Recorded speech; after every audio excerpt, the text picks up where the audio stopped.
एक शाम को तुम आराम से बैठे रहते हो और तुम सोचते हो आज तो मैं अपने हैकिंग टारगेट पे बहुत तगड़ी वाली स्कैनिंग करूंगा। एनमैप की वीडियो देख के आया हूँ और पूरे अच्छे से मैं स्कैन करने वाला हूँ अपने इस हैकिंग टारगेट को।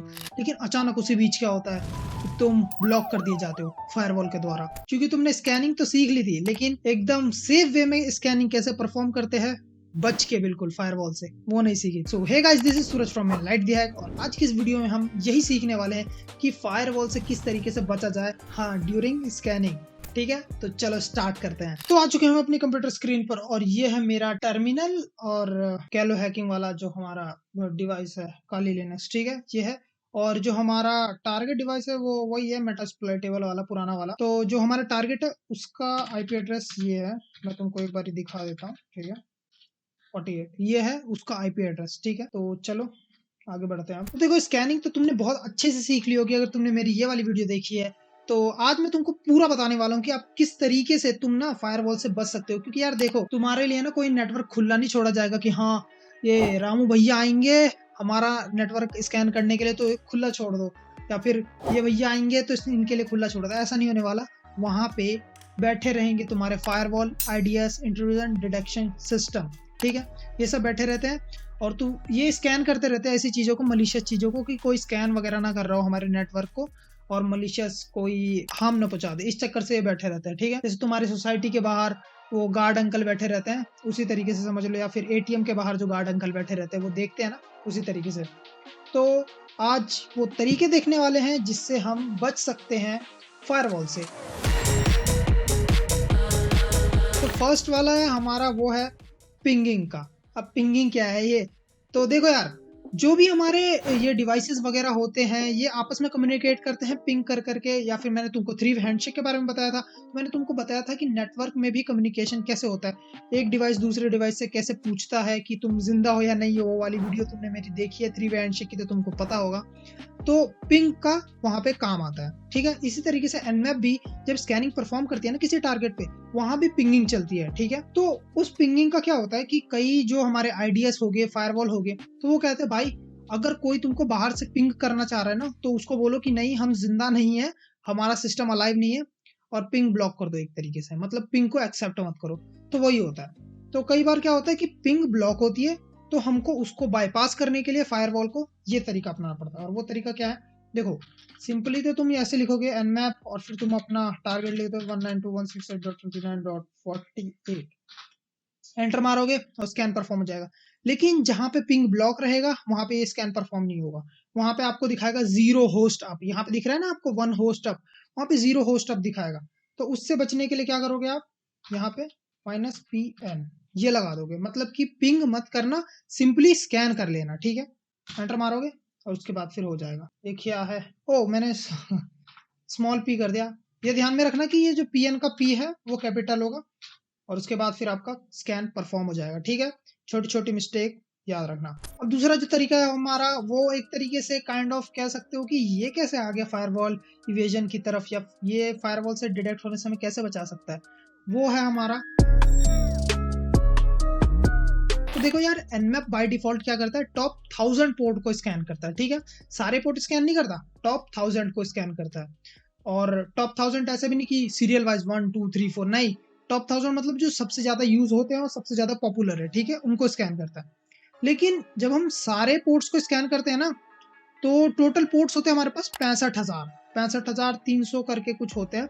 तो उन सब पे स्कैनिंग परफॉर्म होती है, वो थोड़ा टाइम भी ज्यादा ले लेता है, लेकिन इतने ज्यादा पोर्ट्स होते हैं। और क्या होता है कई कबार कि अगर आप सिंपल वाला स्कैन करोगे तो ऐसा हो सकता है कि कोई पोर्ट आपसे मिस हो जाए। इसीलिए सारा हमारा क्या होता है कि हम सारे के सारे पोर्ट को स्कैन करते हैं। और अब आती है मेन मुद्दे की बात, जो कि क्या है, ये फायरवॉल को इवेजन में कैसे मदद करेगा। तो देखो क्या होता है कि जो फायरवॉल होते हैं वहां पे रूल्स लिखे होते हैं कि देखो अगर कोई ऐसा आ रहा है कि स्कैन करना चाह रहा है टॉप के पॉपुलर पोर्ट्स को, तो उसको उसी टाइम ब्लॉक कर दो, उसकी आईपी ब्लॉक कर दो। तो उससे बचने के लिए हम क्या करते हैं, हम बोलते हैं कि हमको सारे पोर्ट्स दे दो स्कैन करके, तो इसकी मदद से हमको मिल जाता है। तो ये हम इस तरीके से करते हैं कुछ, nmap -p और फिर माइनस या फिर हाइफन कह लो आप, और उसके बाद फिर आपका टारगेट। तो क्या होगा कि ये सारे के सारे जितने भी पोर्ट्स है 65,000 वहां तक स्कैन करेगा और उसके बाद फिर हमको रिजल्ट दे देगा। देखो टाइम भी ले रहा है, वरना वो बहुत जल्दी कर दे रहा था, अभी टाइम ले रहा है। कितने परसेंट हुआ है, 42%। अभी टाइम लेगा ये, उसके बाद हो जाएगा। अब देखते रिजल्ट। देखो 52797 ऐसे ऐसे करके कितने सारे पोर्ट्स है, ठीक है। ये सारे पोर्ट्स अगर तुम देखो ना तो ऊपर वाले जो सिंपल स्कैन था उसमें नहीं है, देखो यहाँ पे नहीं है ना, यहाँ पे तुम्हें दिख रहे हैं, नहीं दिख रहे। तो यही होता है, इसीलिए सारे पोर्ट स्कैन करने की कोशिश करा करो जब भी करते हो, ठीक है। अब जब भी तुम पोर्ट स्कैनिंग करते हो तो तुम्हें यह भी पता होगा कि किस तरीके से कम्युनिकेशन हो रही है पोर्ट्स के बीच स्कैनिंग करने के लिए। पूछता ही तो है एक तरीके से पोर्ट्स कौन कौन से ओपन है आपका जो हैकिंग मशीन है टारगेट मशीन से। तो ये भी होगा ना यार कि वो किसी दरवाजे से होके जाता हो, मतलब क्या है, देखो यार आप अपने घर से अपने दोस्त के घर जाते हो, ठीक है। मान लो आप पूछने जा रहे हो कि होमवर्क क्या क्या मिला है, जो भी है बेसिकली सिनेरियो। आप निकलते हो अपने घर से, जाते हो अपने दोस्त के घर, लेकिन आप कहीं से तो निकले हो ना, अपने घर से निकले हो, एक आपका क्या बोलते हैं एग्जिट पॉइंट है। उसी तरीके से एनमैप जब स्कैनिंग परफॉर्म करने के लिए जाता है वो भी एक पोर्ट से होकर निकलता है, वो भी एक सोर्स से होकर निकलता है। और कई बार क्या होता है फायरवॉल पे ये रूल्स अप्लाई होते हैं कि जो बाय डिफॉल्ट एनमैप के पोर्ट्स होते हैं जहां से वो स्कैनिंग करने के लिए निकलता है, तो फायरवॉल पे ये लिखा रहता है कि लिखा नहीं मतलब ये रूल अप्लाई होता है कि अगर इस वाले पोर्ट से होके आपका स्कैनिंग करने के लिए कोई भी आता है बाहर से तो उसको ब्लॉक कर दो उसी समय, ठीक है। तो उससे बचने के लिए हम क्या करें, उससे बचने के लिए हम पोर्ट्स को ही चेंज कर देंगे ना, बाय डिफॉल्ट जो पोर्ट यूज हो रहे हैं उनको चेंज कर दो। वो कैसे होंगे चेंज, अब देखो अनमैप माइनस माइनस सोर्स पोर्ट, ठीक है। और यहाँ पे आप तुम पोर्ट लिखो अपना 445 या फिर कुछ भी लिख दो आर्बिटरी 1233 कुछ भी लिख दो, उसके बाद फिर अपना टारगेट लिख दो 192.168.29.48 एंटर मारो। उसके बाद ये इस पोर्ट के थ्रू होके जाएगा स्कैनिंग परफॉर्म करने। अब तुम बोलोगे यार हम कैसे मान ले कि ये इसी पोर्ट के थ्रू होके जा रहा है स्कैनिंग परफॉर्म करने, तो तुम चाहो तो वायर शार्क भी चला के देख सकते हो, यही तुम्हारा टास्क है और ये तुम्हारा होमवर्क है कि तुम वायर शार्क चलाना और वायर शार्क में ये जो ट्रैफिक जा रहा है इसको एनालाइज करके देखना, तुमको दिखेगा वो कौन से पोर्ट से होकर जा रहा है, ठीक है। दूसरा एक और तरीका है सोर्स पोर्ट के अंदर ही, वो क्या है रैंडमाइज कर दो इसको। अब रैंडमाइज का क्या मतलब है, देखो सोर्स पोर्ट है, ठीक है, ये 1233 दिया हमने, हम क्या करें, हम ये भी कर सकते हैं कि हम एक रेंज दे सकते हैं पोर्ट की। हाँ हम एक रेंज प्रोवाइड कर सकते हैं कि इसके बीच के जितने भी आपके पोर्ट्स अवेलेबल है कोई से भी रैंडमली कोई से भी पोर्ट्स से स्कैनिंग परफॉर्म कर दो। मतलब ऐसा हो सकता है कि मान लो कि जैसे यहाँ पे लिखी के दिखा दे तो तुमको 80 से 80 यार चलो 20 ले लेते हैं, 20 से 40। अब क्या होगा कि 20 से 40 के भी जितने भी पोर्ट्स है ना रैंडमली, मान लो कभी सिलेक्ट हो गया आपका 27, एक पैकेट चला गया, फिर आ गया सिलेक्ट हो गया 35, एक और दूसरा पैकेट चला गया, और उसके बाद सिलेक्ट हो गया 37, उसके बाद दूसरा पैकेट चल गया, इस तरीके से स्कैनिंग परफॉर्म होगी इसमें, ठीक है। ऐसा अगर करोगे तो रैंडमली किसी भी पोर्ट से जाकर स्कैनिंग परफॉर्म हो जाएगी। इस तरीके से भी आप फायरवॉल को इवेट कर सकते हो। यार हमेशा हम सिंपल स्कैन थोड़ी करते भाई, हम तो वर्जन डिटेक्शन भी करते हैं, उसके लिए भी कुछ बताओ। तो उसके लिए भी एक चीज है जो कि है ये देखो एनमैप, और आप कई बार क्या करते हो सर्विस वर्जन डिटेक्शन करते हो। लेट्स सपोज पोर्ट नंबर 80 पे मैं चाहता हूँ, पोर्ट नंबर 80 पे मैं चाहता हूँ सर्विस वर्जन डिटेक्शन, और फिर मैं लिख देता हूँ टारगेट 192.168। अब ये पोर्ट नंबर 80 पे सर्विस जो वर्जन है उसको डिटेक्ट कर रहा है, ठीक है, कर रहा है जल्दी कर भाई। तो इसने कर दिया, देखो ये रहा सर्विस वर्जन, ठीक है, ये वर्जन है इसका। लेकिन क्या होता है कि ये जो वर्जन डिटेक्शन है ये बहुत ज्यादा क्या बोलते हैं इसको, घातक बोले क्या बोलते हैं उसका शब्द क्या है, मेरे को शब्द भी याद नहीं आ रहा, मतलब कि इंटेंस है एक तरीके से, ठीक है। तो इसकी इंटेंसिटी क्या हम कम नहीं कर सकते हैं, पोर्ट बोल रहा हूँ यार, वर्जन डिटेक्शन की इंटेंसिटी क्या हम कम नहीं कर सकते हैं ताकि हम पकड़े ना जाए। देखो यार वर्जन डिटेक्शन क्या होता है ना कि वर्जन डिटेक्शन अगर आप किसी सर्विस का कर रहे हो, पहली बात तो वो पहले से ही एक तरीके से उसके अंडर में आ जाएगा, आपका बहुत ज्यादा हार्ड स्कैनिंग कर रहे हो, आप किसी वर्जन को डिटेक्ट कर रहे हो, आप अलग अलग पैकेट सेंड किए जाएंगे, तो क्या होता है ना कि आपको उसका जो इंटेंसिटी है उसको कंट्रोल करना चाहिए। अगर आप उसकी इंटेंसिटी को कंट्रोल कर लेते हो तो काफी हद तक आप फायरवॉल से बच सकते हो। तो इसमें आप कैसे करोगे इंटेंसिटी, देखो इस तरीके से, ये हो गया आपका सिंपल कमांड, ठीक है, सर्विस वर्जन का। अब क्या करो आप यहाँ पे लिख दो वर्जन इंटेंसिटी, ठीक है, वर्जन इंटेंसिटी, और इसको दे दो आप जैसे लेट्स सपोज। और हाँ, इसकी रेंज होती है 0 से 9 जहाँ तक मुझे याद है। तो अगर हम यहाँ पे 7 करके देखें और एंटर मारे तो ये 7 के इंटेंसिटी के साथ जाके उसको स्कैन करेगा।